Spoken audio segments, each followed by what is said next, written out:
Welcome, hi. So my name is Stefano Picozzi and I'm with Red Hat.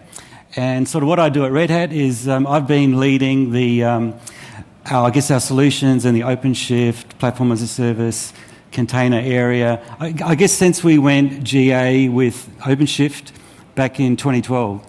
So I guess that's given me the opportunity to actually sort of watch the whole containerization market develop over these past 4 or 5 years. So I might sort of spend a little bit of time talking about that and sort of where we've come from and where we've actually got to.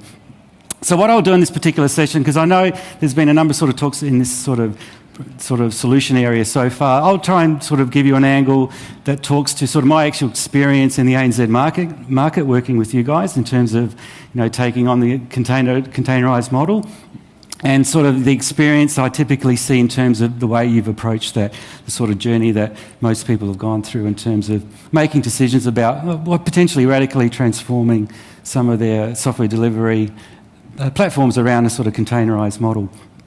So in terms of the sort of history around containerization, so Red Hat's sort of interest in this area, I guess, began around the productization around what's known as OpenShift, right? So that goes back to an acquisition called Makara, and that led to OpenShift Online, which was our sort of first cloud-based service solution that offered sort of a containers as a service, platform as a service online.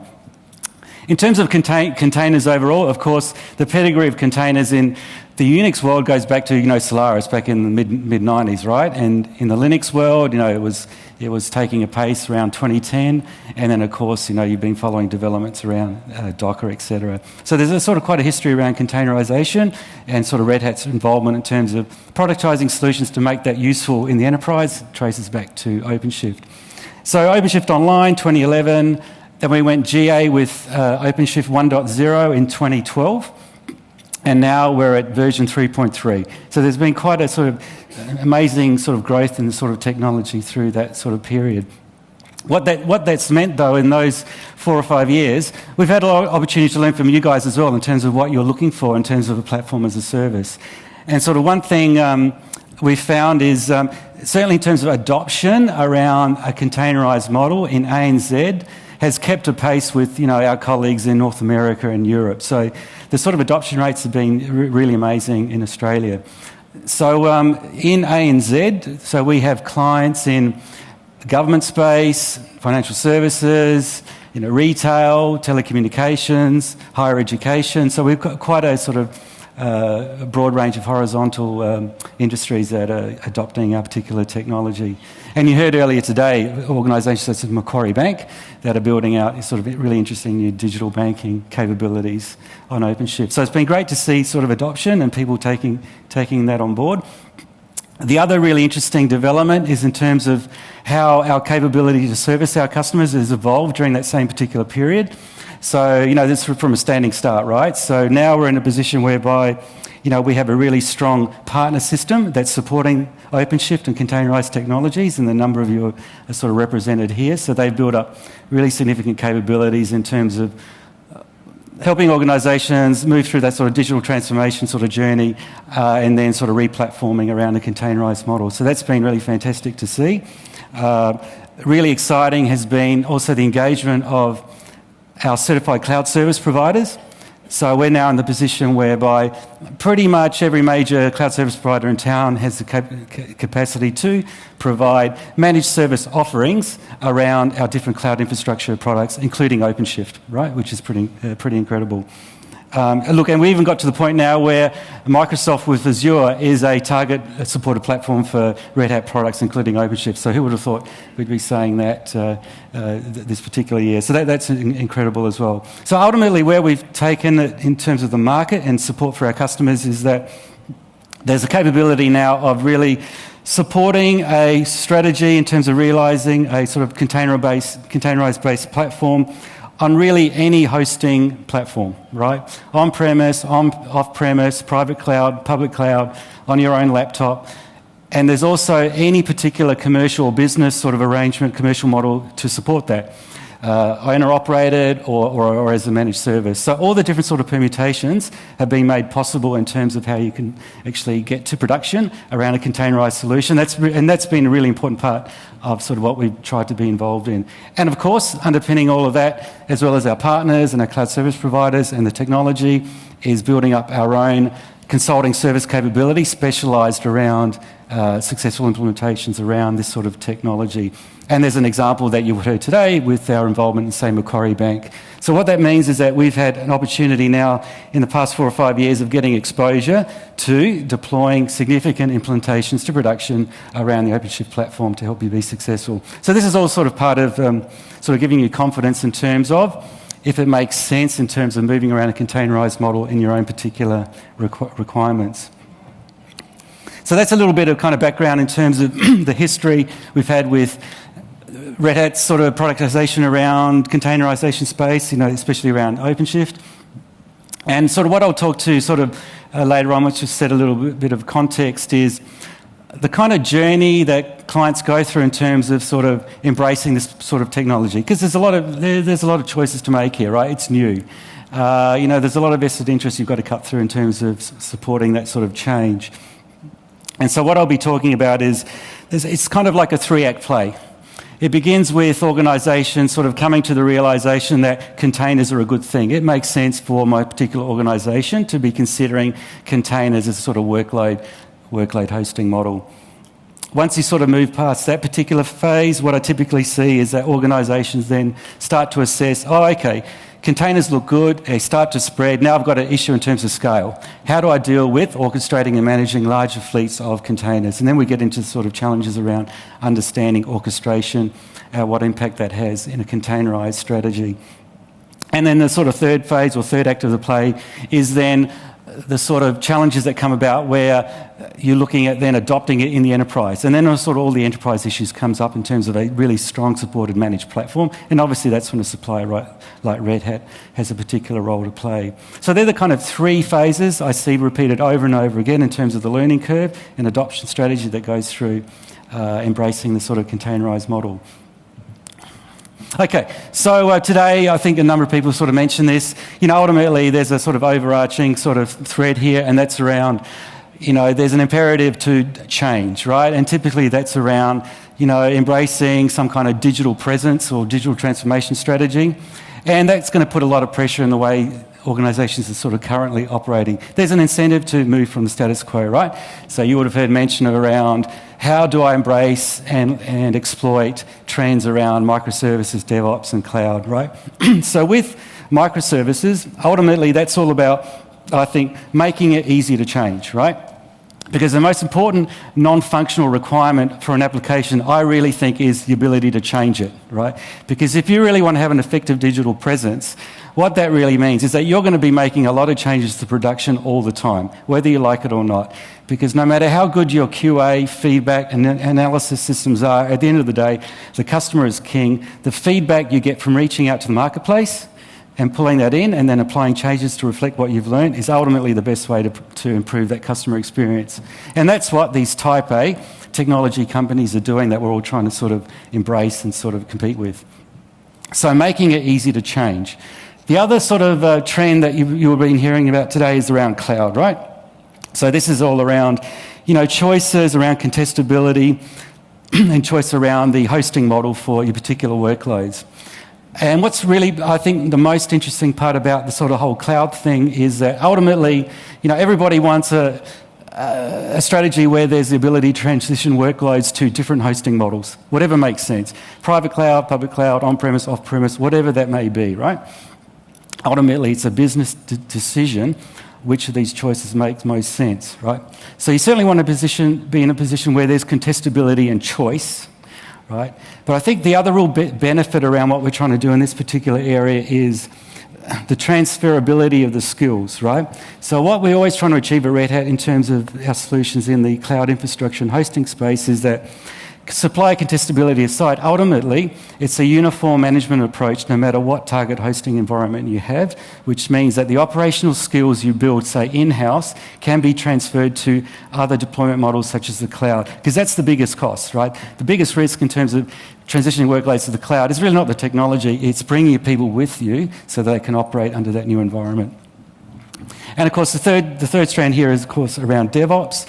And that's kind of all embracing in terms of a need to reassess and apply some kind of process improvement in terms of the way we're going to actually operate to really exploit these particular changes. Okay, so we've got then that containers is a sort of cross-cutting concern across all these threads, right? So with containers, you would have heard that it's a great natural model for hosting these microservices, right? Nice, lightweight way of encapsulating and actually hosting these particular services.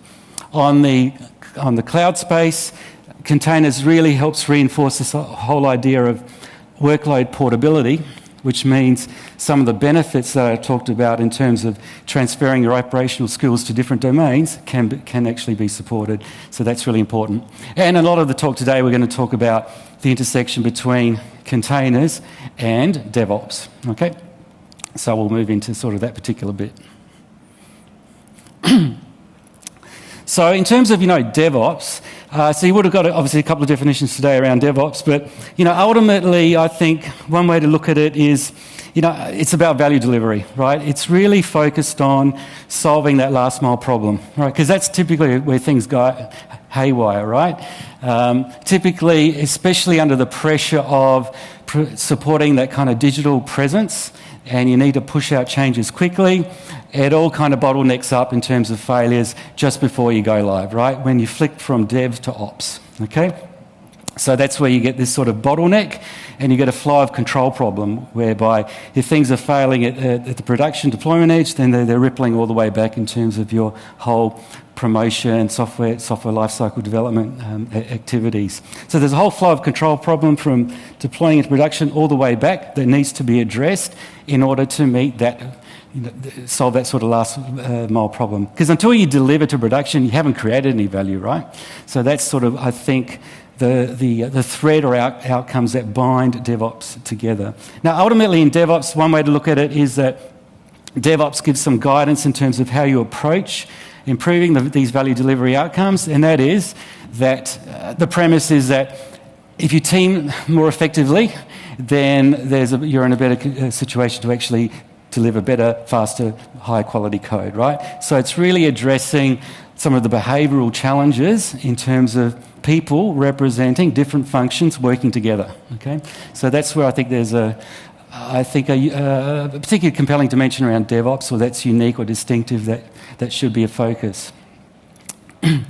Now, this whole teaming thing is ultimately about sort of changing behaviour, which is obviously difficult to do, and you don't really change behaviour, but what you can do is change the environment, right? So there are things you can do that will encourage people to work more effectively together. Now, one of the key sort of technology interventions that you would consider in DevOps is around automation. So a lot of the conversation around DevOps then tends to centre around automation, because automation is ultimately a concrete, actionable thing you can do to actually change your organisation and improve your processes to deliver better, faster quality code. Now, automation is a really interesting one, and I think it's something that you should really think about, because automation is itself a major investment. And if you get automation wrong, you can create a hell of a lot of technical debt. So I think that's something that everyone should really think about, because you will be looking at new investments and new projects that you'll categorise as automation around all these particular digital transformation areas. Now, I sort of bring that up because I think one of the most interesting things that have come up especially in the past few years around containerisation and DevOps, etc., is around automation, because it is quite controversial in terms of what you should be doing. And I found one of the sort of key sort of decision points is around,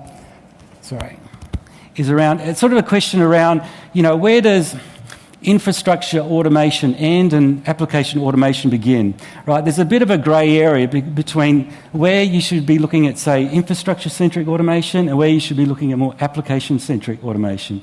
So in part of the thread that I'll talk about today, I'm going to be really focusing on taking an application-centric view of automation, because application-centric automation is business-centric automation, in my opinion. There is a role for all these other approaches to automation around infrastructure, but that typically I would put to the system infrastructure heavy lifting requirements. So we'll talk about a little bit about that later.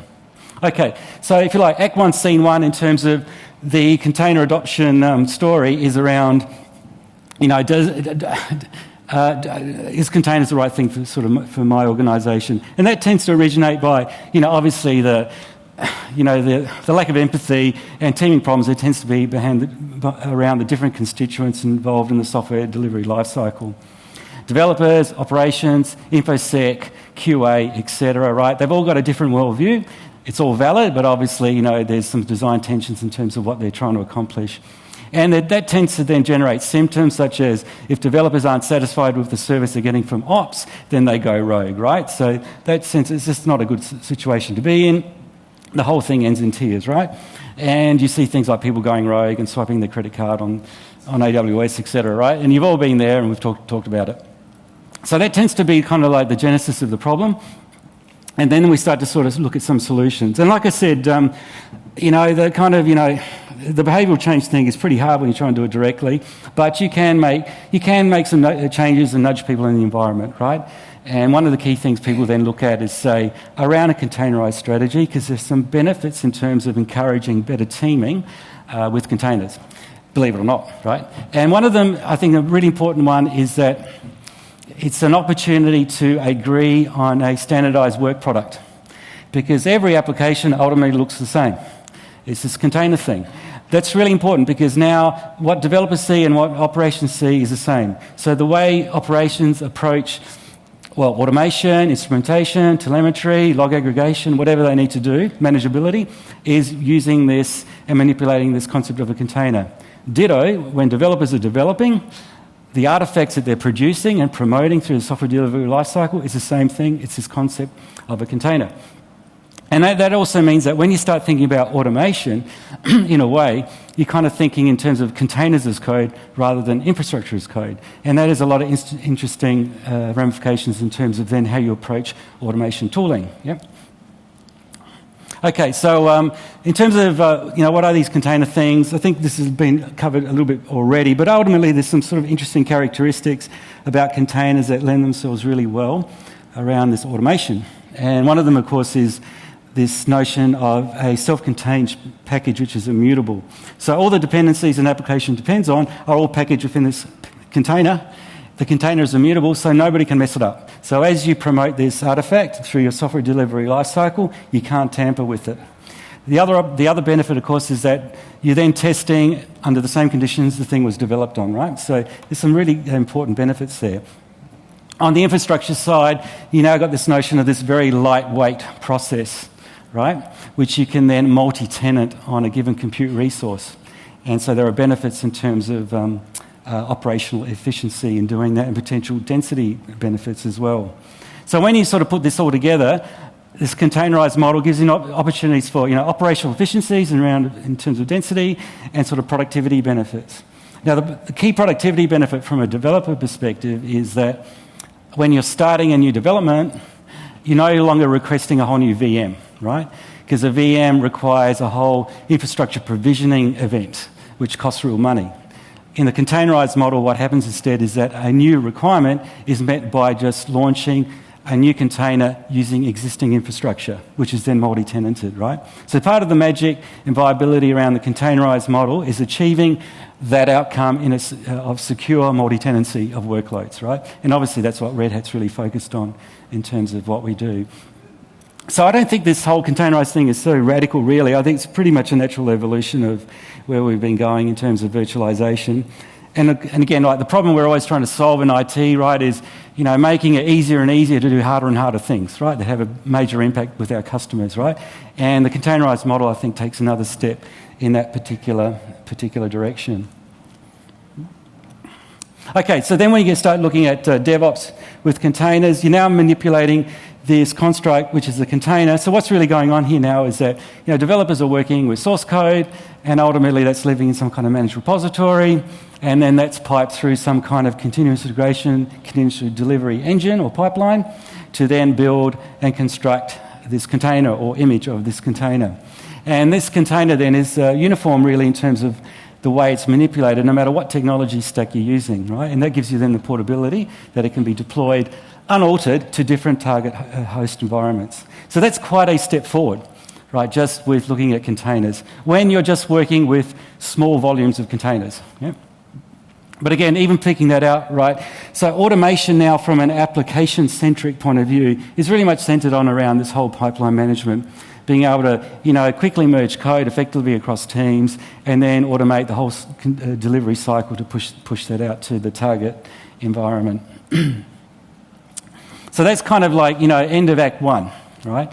That's where all the skunk works at all the organisations I've sort of been working with have sort of been doing their thing, and they see some value around containers and Docker and whatever they might be choosing to represent that particular format. Then we get to, say, Act 2, Scene 1, right? So what happens now is that you become a victim of your own success. People are doing containers, you may not even know about it, and before you know it, they get deployed and people are using them.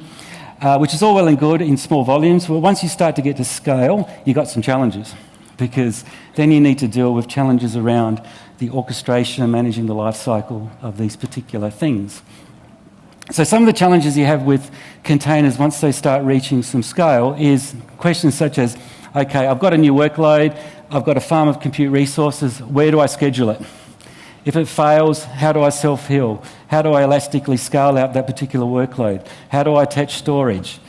These container workloads, they're all ephemeral images, right? What's their IP address? How do I intercommunicate with these things? So at scale, you hit kind of like a technical glass ceiling in terms of being able to build applications based around the containered model. So that's kind of, Act 2, Scene 1. And then we get into sort of looking at addressing that particular requirement. So ultimately, for organisations going through this journey, that's when they start thinking in terms of this problem of orchestration in a container context. And that's where, for example, Red Hat is certainly behind Kubernetes. So Kubernetes is an example of an open source project that's specifically addressing the demands of orchestrating workloads at cloud scale. Okay, so it's got its origins with what Google were doing it with Borg, and as you know, they pretty well know how to do large-scale container management.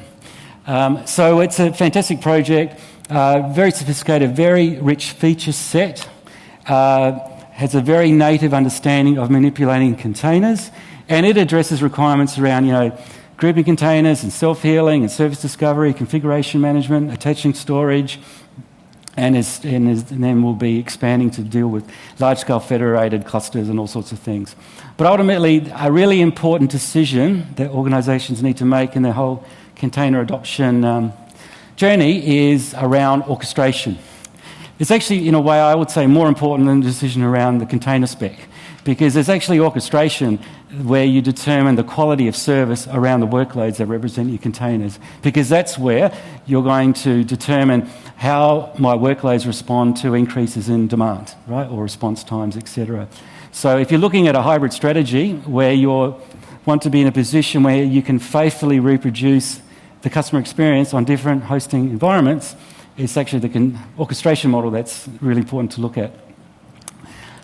I must say that orchestration is a terribly ambiguous term, but unfortunately that's what they call it. But here we're talking about orchestration of containers in terms of the life cycle around, starting and stopping and launching a container and elastically scaling them out. Okay, so really important to consider that.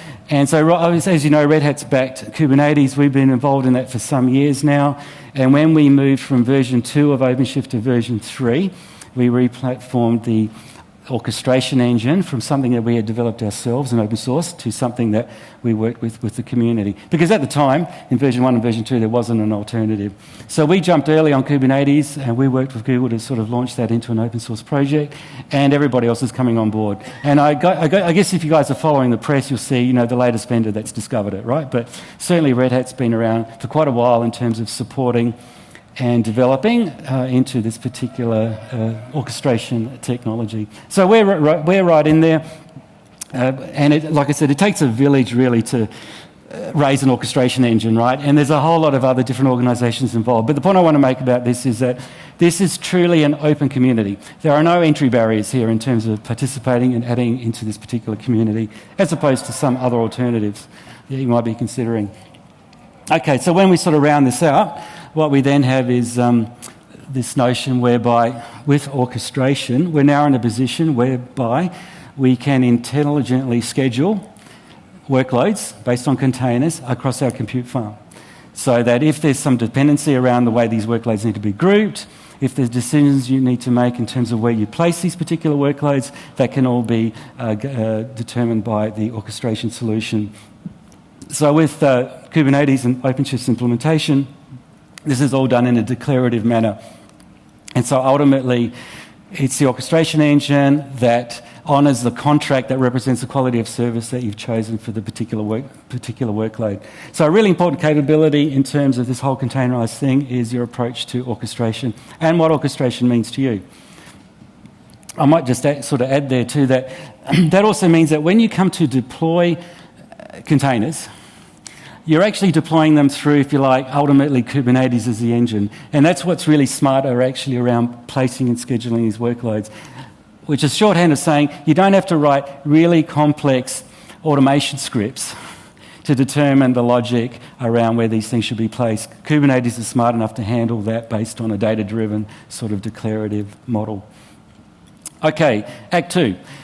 So the next sort of phase in terms of this journey is around, then moving on to sort of more broader shared infrastructure enterprise sort of deployment. So that's where we now get into sort of Act 3, Scene 1, where we now need to consider all those sort of enterprise-ilities that come up when you start looking at, serious large-scale deployments.